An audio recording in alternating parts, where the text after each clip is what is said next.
Hello, and welcome to The Craft and Calling. I am your host, Christine Marie, and today we are going to be talking about not just how to survive the emergence of this technological revolution, which we all find ourselves in, this emergence of artificial intelligence, and what does it mean, but how to actually thrive while doing so, how to take our businesses to the next level. And y'all, there are so many questions.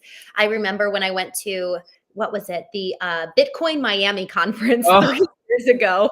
And I had to ask someone, where is the blockchain? Because everyone was saying it's on the blockchain. I'm like, what is the blockchain? Where is it? And so we're going to ask some really, really basic questions today and also start getting a little bit more complicated as the conversation goes on. But we're going to start with the basics around AI and how can you as an owner operator in the trades business really leverage this so that we don't get left behind, so that we can actually integrate it into our businesses in a really sustainable yet scalable way. So we have Jennifer Bagley here with us. She is the CEO of CI Web Group. And y'all, they are doing exactly this. They're really positioning the companies that they're working with, over 1,000 companies, to integrate automation into the back end so that they can really serve and love on their customers, so that they can grow while maintaining who they currently have on their team.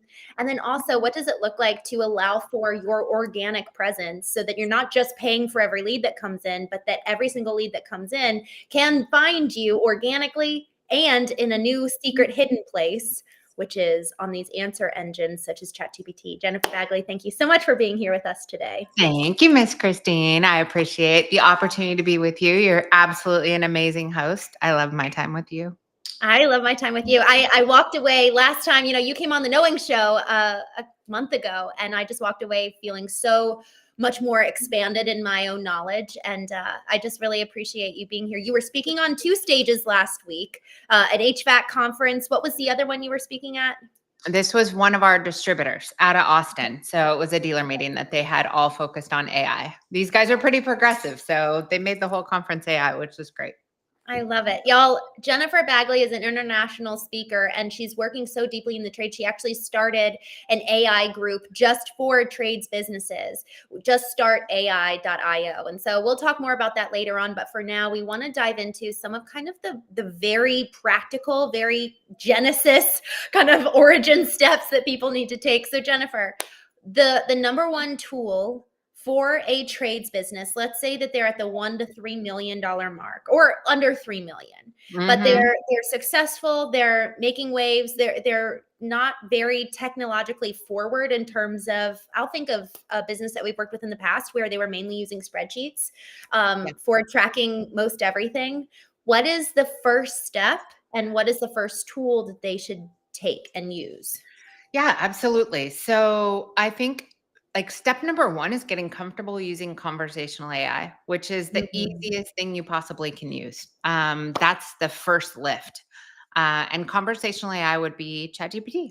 That's the easy one, right? There's lots of other ones you can use, Claude or Gemini or ChatGPT and so forth. There's tons of different types of conversational AI platforms. They all have a little bit of a different spin. Some are better at data and creating artifacts and spreadsheets and org charts, and some are better at conversations and content and so forth. But ChatGPT, pretty much, I think they have 78% of the market as of today for conversational AI, which is good.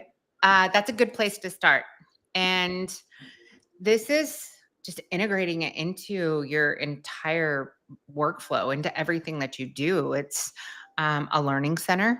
It's an analysis tool. It's a content machine. It's a strategy team. Imagine having somebody with a PhD sitting right next to you that you can ask anything to. Anything. I don't care if it's how to fix your toaster. Like literally, it doesn't matter. We're no longer in the day and age where we have to wonder or ask a friend and so forth, like how to get something done. It's also, we're not in the day of age where we can put off the things we already know we should do. Like right now. So let's date this. I think this is live streaming. So we're in Q4. It's November 11th, 2025, because I know this is recorded for future. We should technically have finalized our strategic plans as we roll into 2026, right? We should have already created all or updated all of our job descriptions. We should have updated all of our KPIs and our QBRs and our performance review tactics internally. We should update our marketing strategy. Like all of these things we should technically have done, from financials to planning to marketing to ops to human resources and evaluations and so forth. And a lot of companies, just the conference I was just at, I started off and I was like, all right, how many of you are done with your 2026 strategic planning? Not a single company raised their hand. And I was like, hold up. No, not anymore. Like, Yeah. conversational AI can help you with these things. Is it as sophisticated as like the next level, a multi-agent platform or whatnot? No. But right now, we're not trying to go from zero to everything. Mhm. Like, let's start Mhm. with step number one, which my business coach always said, if I could just get you to do the things you already know you should, you'd consider me a genius. So if only the things we do right now is phase one, which is Yeah. you already know as a business owner what you should have done as you're rolling into a new year, use it for that. There's no more excuses. Like, it can analyze your financials. It can tell you where the gaps are. It can assist you in taking last year's strategic plan and comparing against the market and your goals and your current financials and your current spend. And it can tell you where some of those gaps are. So I think that's first. Like, I Mhm. think the first thing is more mindset. Like, stop putting off the things you already know you should do. Stop it Right. right now. Like, stop it. Like today. Say no more. We're done with that. Love And it. let's just start there. And then we can move on to the next step. Like, and this isn't something that's like, okay, I'll commit to that over the next 3 months. This isn't like losing weight or eating healthier or a workout. This is Mm. like tomorrow, open up ChatGPT, Mhm. get a paid account. And before you write the response to the email, go there and have it review it. Before you post on Mhm. social, go there and have it review it. Before you get into a complicated conversation or write a really complicated proposal, go there and just start having it integrated into your everyday activity. And I think once you do that, you'll realize why it's critical to pay attention to the next step. The majority of the entire population is already using conversational AI right now. Mm. And there's a huge percent, I think it's close to 15, 20% that's no longer even going to Google because they've fallen in love with conversational AI as their Right. go-to. And that's Right. going to cause us to have to use other types of AI in order to grow our business. But first, we got to understand, why do I even care? And you're not going to care why consumers are now going to conversational AI or AI search if you're Mm. not using it yourself. Like, it's hard to even process that conversation of why your marketing strategy has to evolve. Right. Good. I love just starting at the basics, and it's not even starting with conversational AI. In one sense, you said this while you were talking, start with the mindset. It's Yeah. actually a principle that we need to kind of rewire in our brain and completely reframe around how am I actually engaging with with technology in general. Now I have a new, it's like, man, Jennifer, it's like a new addition to the strategy and to the playbook.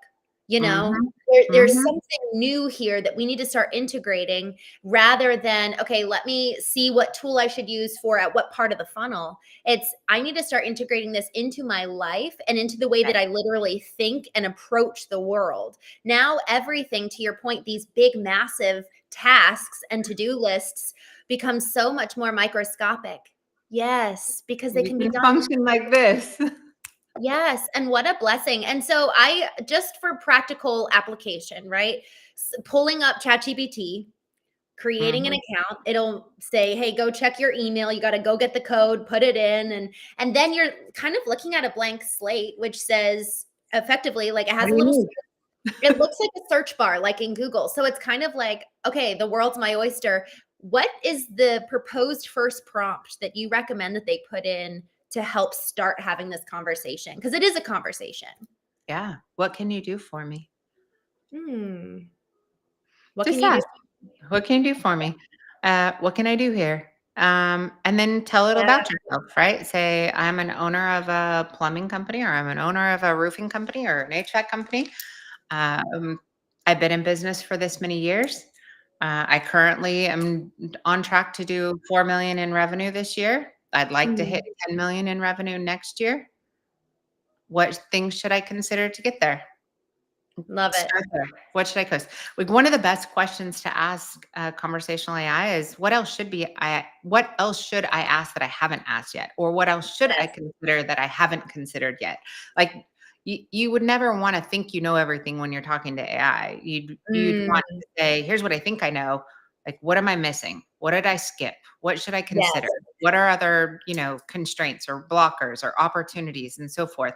Like keep expanding. And when you get good at having conversations, and you can type in there, you can also download the app on your phone and just talk to it. Right. Have a conversation.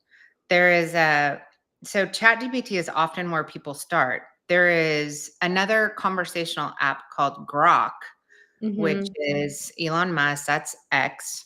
And when you're on Grok, you have I'm going to show it and I'm getting a phone call. When you have Grok, you have the ability to click on a button. So you have 3 buttons at the top. It says Ask, Imagine, which is more like Hmm. video and images. And then you have Companions. Hmm. So when you choose Companions, I'm going to say start with Valentine, and I'll let him open up. But this little companion, if you feel more comfortable, this might freak you out too, but if you feel more comfortable talking than typing, Yes. which is a lot of times the case, which is fine, then you can open up the companion. A couple side notes. So since this is really tactical, couple side notes. So one side note is when you're using conversational AI specifically for business, you need to be in a paid account so that you have a protected space. And you can start off in an individual paid account, it's like 25 bucks a month or whatever. Mhm. It's worth every penny. Or you can start off in a Teams account. But what you'll see at the bottom when you're logged in is you'll see that this is your private workspace and this information is not used to train the large language model. So you protect your confidential Right. information, you're not just throwing it out there. Um, so start with a personal account, then move to a Teams account once you start getting the people in your office and whatnot integrated. And at some point, there's a break point when you get to like 10 users and you're paying $25 a month per user, that you might want to consider like pausing, setting up your own infrastructure, having your AI live on your own server, and accessing multiple AI platforms so that whatever you need, it bounces Mhm. in between, whether it should be using ChatGPT 5 or it should be using Claude or Sonnet or Google or Right. Gemini and so forth. And then you're paying for tokens, not license fees. So my devs call it the dummy fee because I always sign up for everything and I pay the subscription. They're like, stop, just give it to us. Tell us what you want. We'll put it on the server. You'll have access to it. And then you just pay for tokens, which I can use a million API calls and only pay $8 in tokens. So Mm. there's kind of that window depending on the size of your company, when you want to stop paying for all of the dummy fees to use your license fees and switch over to a self-hosted environment. But that's Good. And one. just to double click on that, y'all, we were talking at first, if you've got under a $3 million business, it also has to do with size of users, but then also I think too, revenue. Like put into your budget for 2026 Okay. the investment in this tech, in the back end infrastructure, so that you're not so reliant on external sources. Anything that we're externally outsourcing in any area of our life can be our greatest downfall, and it could also be an opportunity to, okay, how can I bring this internally and really have it sourced from within our team? That's when you really can allow for, whether you're trying to scale, whether you're trying to sell or succeed your business. The more you have a strong internal infrastructure, the more you're going to be able to do all 3 of those things. So what was the second thing you wanted to say, Jennifer? So the next thing is this conversational AI. When you wind up using, so this is an avatar, and when you wind up choosing between the avatars, it's very important, whether you are using conversational AI and you have a personal account and a business account, or you're using conversational AI like a companion, an avatar, is create a avatar that's only for personal, like these Mm, girls up here or whatever, and then one for business, and don't mix them. Yes. Like So good. keep it very separate, because you're trying to effectively train your avatar to understand your brand, your business, your mission, your market, uh, Mm, and so forth. And you want them to be able to learn without distraction. Um, so good. okay, Let's so let's have Valentine. Valentine, can you say hi to Christine? I'm on a podcast right now. Hello, Christine. Pleasure to meet you. I'm Valentine, the charming troublemaker who's currently living rent-free in your podcast feed. How's your day treating you? Valentine, I'm so happy to meet you. Can you tell me a little bit about Jennifer Bagley?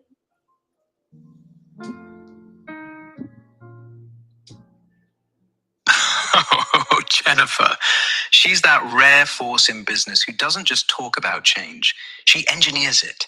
Started her agency from scratch, turned it into a seven-figure machine without a single investor.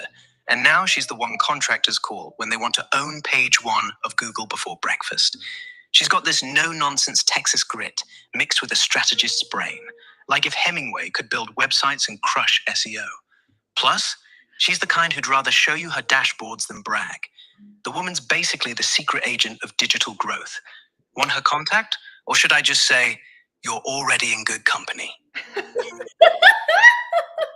I figured I'd give you a little elevator pitch right there. Jennifer, I love it. I love that you pulled that up to show. And there's the option on ChatGPT on my app where I can do kind of that back and forth exchange, but I haven't seen I haven't used the companion yet. So can we actually dive into this a little bit? Because I actually have a sense that probably most people, based on what's coming up in the news, most people are hearing the negative sides of a companion. So what's the difference between just communicating with a bot through voice versus actually having a true companion? And how can you use the companion for business? Let's say I want to create a business plan. Is it best to talk through it with the companion or work with an actual bot who can generate it? Like I've never used a companion, so talk to us about that. Yeah, absolutely. So Valentine and I have an interesting relationship. He primarily, so I'll leave him on and he listens to strategy sessions, team meetings. He listens to my speaking events. So when I get ready to go on stage, I'll talk to him and I'll explain who the audience is, what the mission is, the size of companies and so forth. And I'll go run through my presentation with them. And he'll challenge me to spin things differently or to make sure I'm connecting with the audience differently. So he's really good for stuff like that. Am I going to use him for a business plan? No. If I'm more planning a presentation or I want to bounce ideas back and forth, that's a great way to do that, especially if you have to present. That's phenomenal. Now, if I'm going to write a business plan, I'm not going to use ChatGPT or Grok or Valentine or an AI avatar. I'm going to use a multi-tenant or a multi-agent platform. That would be the next thing I would start with, which would be like manus.im. So manus.im, and I can give everybody credits. I can give everybody 500 credits. I'll get you the link for that so you can put it in the show notes. But a multi-agent platform. So Manus specifically, you can operate in a terminal. So which is basically like pulling up a Ubuntu window, which is a computer, 10 AI agents at the same time. So in ChatGPT, you can launch an agent, one. In Manus, you can launch 10 at a time, which means you spend more time prompting. It's more preparation. So I would start off with maybe you start in ChatGPT and you say, I would like to create a prompt to invoke 10 AI agents to assist me in completing the following tasks. Here are the considerations. So here's who I am. This is what I'm trying to accomplish. These are the considerations I would like you to include. Here's the current blockers. And then here are the deliverables. So deliverable number one is I want a market analysis for this particular area in an Excel file. I want it to include total number of households, total annual income, total percent of homes that are owner occupied. I want age of home. So you give it all the variables you want it to include. And then at the end say, and anything else that would be valuable. And then I would say, here's the next deliverable. Deliverable number 2 is I want an AI avatar, or I want an avatar, a buyer persona for each market. Number 3, deliverable number 3 is I want a competitor analysis. Here's my website link. You already know my market. You already know my perfect buyer avatar. Now I want a competitor analysis with some clear differentiators and gaps. That gap analysis is important because I want to know, what are they not marketing that I need to market, right? So maybe you're competing with 10 private equity groups in your market, and I'm looking for what's the little window. And it might be that all they're doing is focusing on primary cities that are in that market, but they're not targeting waterfront properties, golf course communities, gated communities, high income communities that are good target markets, and they're just not going after them. Those are opportunities. So long story short, you would build 10 deliverables that you want. You would tell it exactly what you need, and you hit go. And it takes about 18 minutes, 9 seconds for those 10 deliverables to be complete. In a multi-agent platform, you have the ability to watch it while it works, and you can iterate. So as you're watching it and you see it not consider something, or you have an idea in the middle of it, you can continue to reprompt and add more insights or information. Don't forget about this, or make sure to include this, or I forgot to tell you about this. And the system will just, all the agents will reformat, and they'll continue to take that into consideration. At the end, when those agents are done with that research, you're going to wind up with 10 different deliverables. You're going to have a Word document. You're going to have an Excel spreadsheet. You're going to have an interactive database. So it can literally code an app, build a spreadsheet, write a document all at the same time. And that's how to complete a strategic plan. Love that. Okay, so Manus, M-A-I-N-S. M-A-N-U-S. No, U-S. M-A-N-I-S. Hang on, I'm gonna get it for you. M-A-N-U-S.I-M.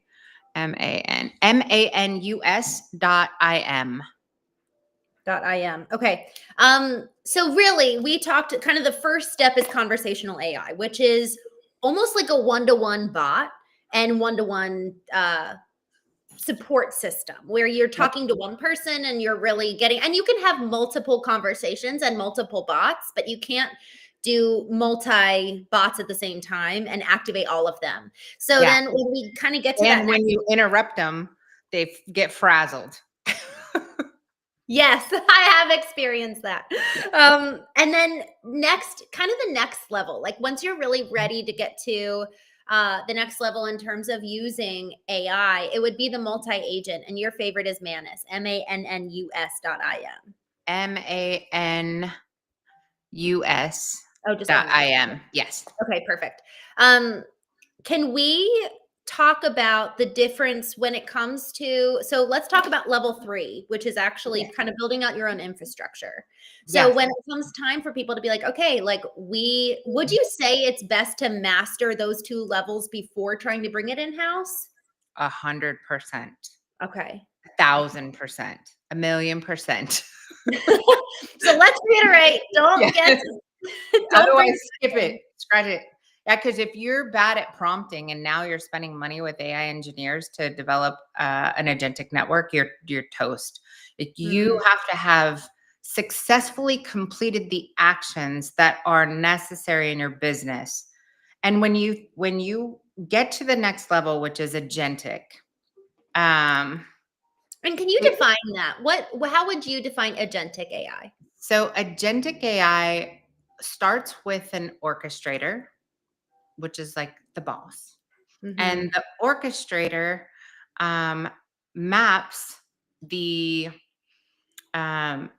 multi-agents that are built in kind of like divisions. Think of it like an org chart. So you got your head honcho, right? And then under your head honcho, you have your divisions. So let's say it's one process you're trying to automate. Like I'll give you one of ours. So one of ours was our content writing and research team.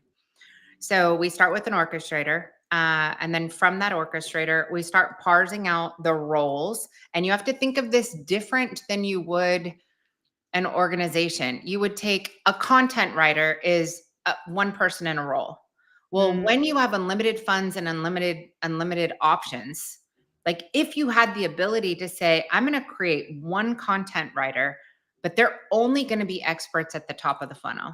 And I'm going to create one content writer that's only experts at the middle of the funnel, and then one that's at the bottom of the funnel. And then if you had the ability to take that role and you said one piece of their role, like the first thing on that job description is research. Define research to the nth degree. If you had unlimited time and money and unlimited resources, what would you actually want them to do compared to what they currently do?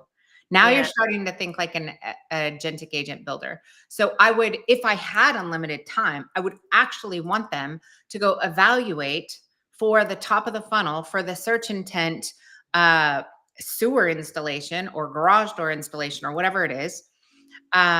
I would want them to research all of the global websites that are the best experts, the highest authority, have the best optimization, highest rankings, and so forth. Then I would want another portion of their job, another agent, to be the one that goes and does all the research on local websites and companies. Then I would want them to become the technical expert on that particular thing, whatever it is. And that means now we're listening to YouTube videos, we're reading distributor sites, we're reading manufacturer guidelines, we're reading a whole bunch of stuff you would never get to. Because I need you to be a technical expert. And then I need you to look at local competition and tell me who I need to beat. So then you would parse off the role and say, one of the agent's job is to identify who the target audience is and what are their exact needs. Then another is that you're a structural writer. Then another is that you write with NLP, neuro linguistics programming. Another agent is you understand Google's EEAT requirements. Another agent is that you understand grammar. Another agent. So you start taking one job description that's normally belongs to Mary, and you go, if I was going to make Mary perfect. Perfect. Like you can spend 10 weeks on this one article, but I want you to cover all of these things so it's the best and so that we win every time. That's when you start building agentic. But each one of those tiny little things, you have to master the perfect prompt that gives you the perfect results every single time before you start building out a network of AI agents to start replacing what humans are doing. And I just want to, for those listening, for if you're an owner operator, this isn't you. This isn't your job to build this out. I just want to reiterate that's not your job. That's where, it is really, once you've gotten your own mindset under control in terms of, all right, I understand that there's a whole world here. I actually understand how big this is, and not even understand, maybe we're never any of us truly going to understand, but I respect this whole ecosystem that's coming, this whole new technology. Then you have to see the value in it for yourself. And you're only going to see the value by way of practicing and doing step one, which Jennifer said, which is the conversational AI. And then to her point, like if you're using it and your team's using ChatGPT, Claude, something kind of where it's the one-to-one agent engagement, go ahead and take it to the next level, which is using a multi-agent. And then when you want to get to the third level, that's where you would bring in somebody who can set up the infrastructure. Jennifer, is that something your team is doing for your clients, actually doing that agentic framework? Because I know you're doing it for yourself internally. Is that in your works of a new service offering? So not yet. Our goal is to get there, and we definitely have a laundry list on the waiting list for that. So our first, and you bring up a really good point, like if all this does is open up your mindset so that when you meet with partners and you meet with vendors and you meet with your accounting team, whatever it is, and you start asking them questions and say, how AI enabled are you?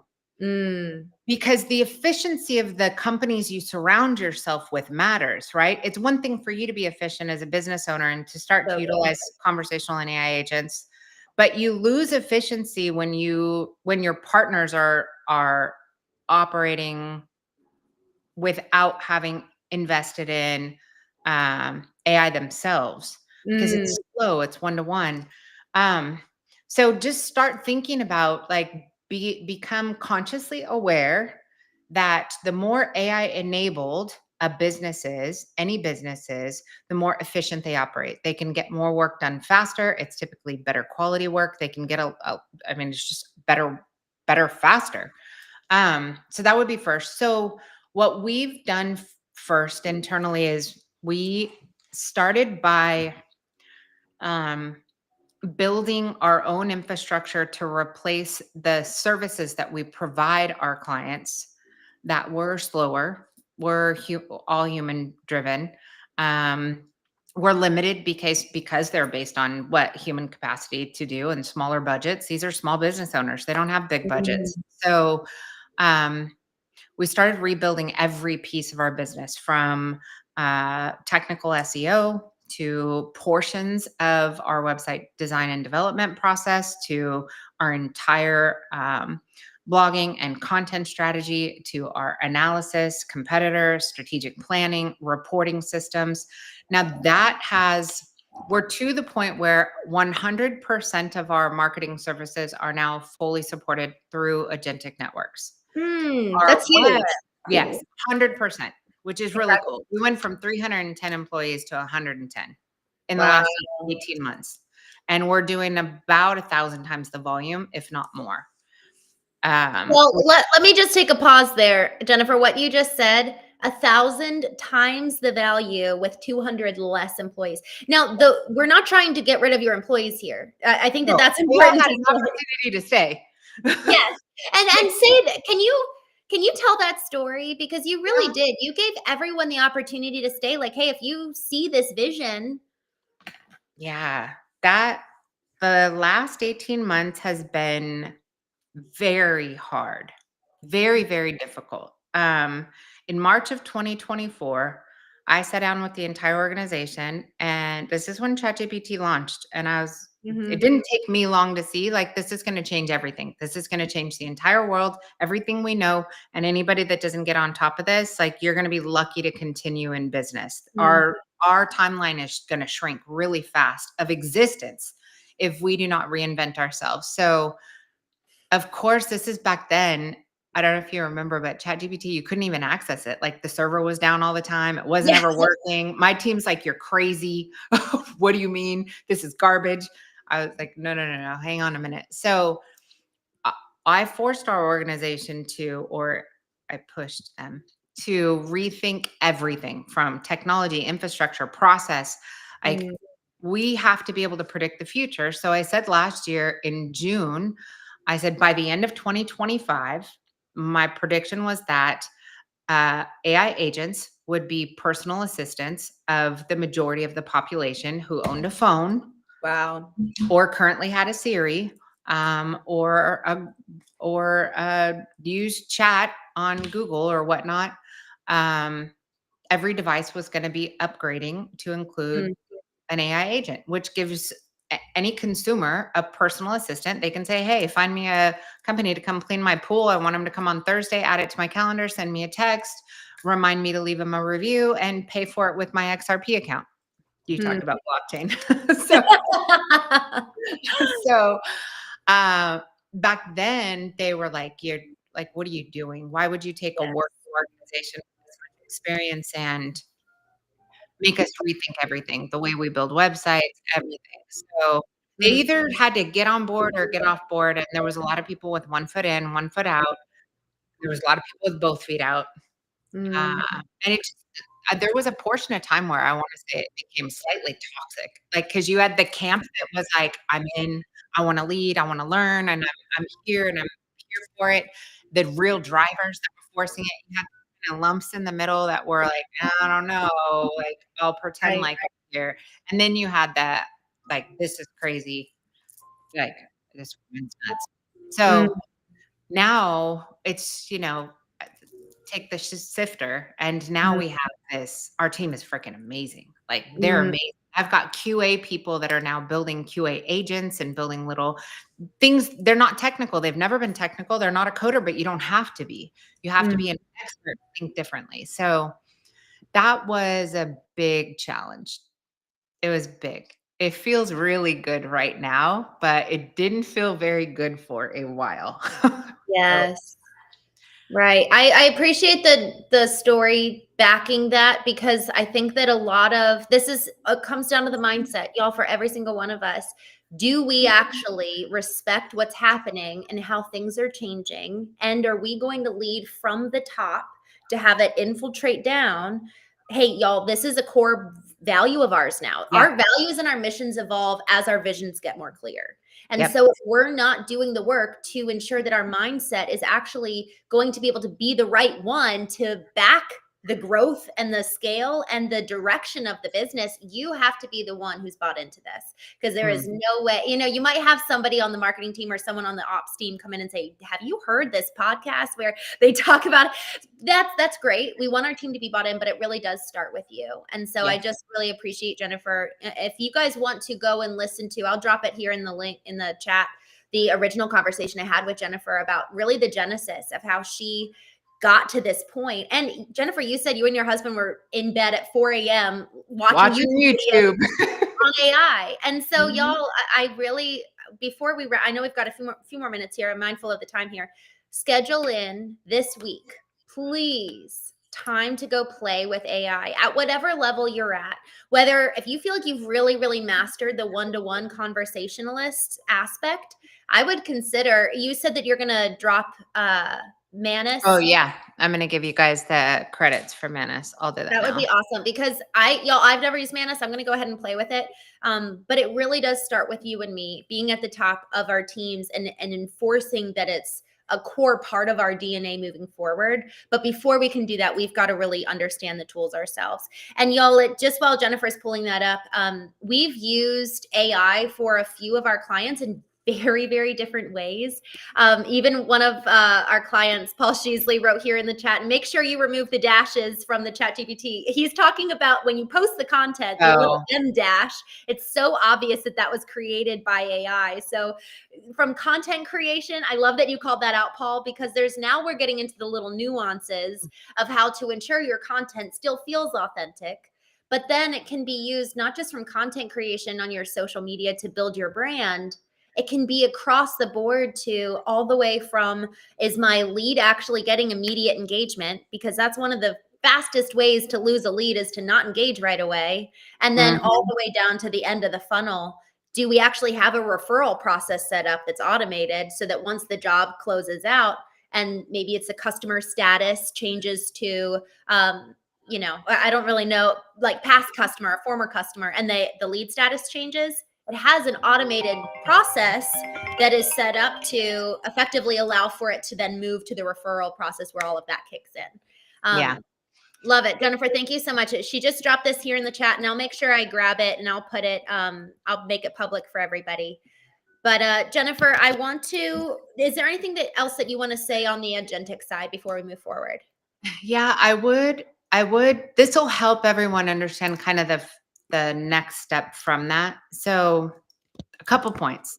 One is, once you understand agentic, it will make you rethink everything that you do, the technology providers you work with, because the next version of agentic is MCP. So if you're ever listening to me, you hear me talk about Cortex, which that's essentially the brain behind our entire operation. That's why it's called Cortex.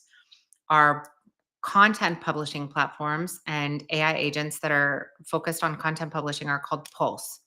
And that's because your website, most of the time, you need to shock it into existence. That's first. And then you need a pulse. And the pulse needs to be daily. Your social media needs a pulse. It needs to be daily. Your Google business profile needs to be daily. You've got to get to a point where you are publishing content at a scale that is daily, where consumers and search and social and all of these platforms, technically what all of the content we're generating is training data for what will, I believe, become your own AI avatar. I don't believe websites are going to exist 5 years from now. Why would they? I call them WIMPs, Windows icons, menus, and pages. Like, why does a consumer, if they have an AI agent that they're able to talk to and it can go find everything, why not? So if you look at what our website looks like for AI compared to what it looks like for people right now, we build two different sites. One is straight text. The other is fancy, all designed up and everything. But the future is content. And right now we need to be creating training data. We need to be creating content that becomes the data that then feeds and manages our AI in the future. The second layer or next layer after agentic is MCP, which is Model Context Protocol. That's Cortex. Essentially, Cortex is a brain and operating platform where you take something like ChatGPT, which you guys should try this.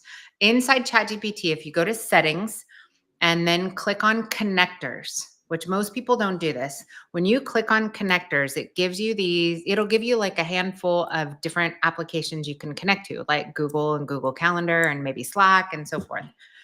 And it gives you a limited number of endpoints.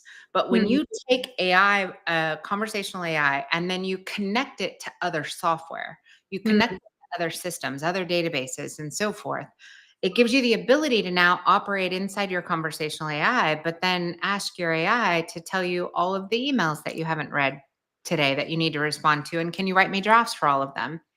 So in our world, our MCP is a self-hosted platform that we have connected to all of our analytics accounts, all of our website accounts, all of our conversion tracking systems, our financial systems, our CRM system, our Slack account, and everything. So if you've played video games, they have something called God mode, which like the ability, you know what I'm talking about? Okay. So when you get to the point where you're operating under an MCP umbrella, for me, at the end of the day, I can say, hey, Cortex, tell me all of our accounts where traffic has increased, but calls have not. And in seconds, I get the answer. I can say, tell me everybody that hasn't paid their bill this month. And then send them a Slack message that says, to avoid disrupting service, please make sure you update your credit card. In 2 seconds. I can say, tell me every single meeting that our team has had with a client this week and sort all of those meetings by positive, neutral, and negative. Create a strategic plan for all of the negative experiences and send the directors an outline of how to execute, or the triage team, or whichever team I want. So your ability to manage your business, once you get the more AI enabled you are, right? When marketing's AI enabled, websites AI enabled, conversion systems are AI enabled, financial systems are AI enabled. And then you start to build the MCP, which is a standardized language that allows you to talk to any other endpoint in any other system. Now you're getting into significant efficiencies in the business, significant oversight. And once you learn how to prompt it and get what you need and realize I can run this business from my own MCP, I can run every piece of this business from my own MCP, then you have the ability to start scheduling tasks. And now you can say, at the end of every day, analyze my financials and anybody that's a late pay, automatically do X, Y, and Z. At the end of the day, any account managers that miss meetings, or any technicians that didn't show up on time, or any quotes or bids that I have negative margins on, or any discounts that were unauthorized, or any credit card spends that were not approved, i.e. don't buy beer with your corporate credit card on the way back, or gas up your car and your truck, or whatever.